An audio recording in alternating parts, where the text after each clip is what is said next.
Okay guys, it's a Honda Accord and today I'm gonna show you how to fix the misfire.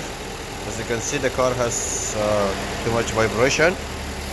So the first things we need to do, we check the coil, which one is working or which one is not working.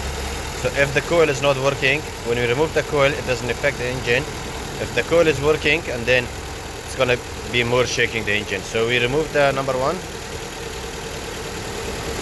Still the same shaking. It means this one doesn't work.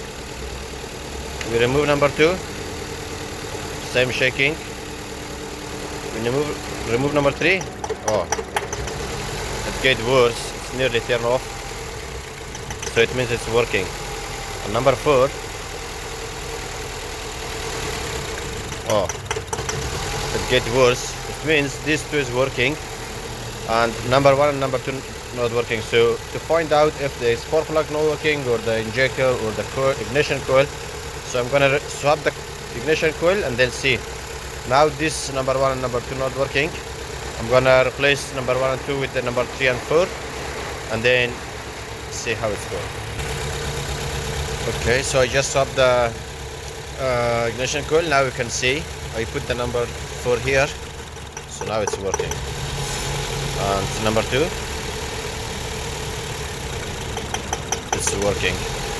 And this coil was in the number one, doesn't work, and this coil is number two, it doesn't work too. So it means the coil has problem. I'm gonna put another two second-hand ignition coil. As you can see, I've got the two second-hand one, and then I'm gonna check it.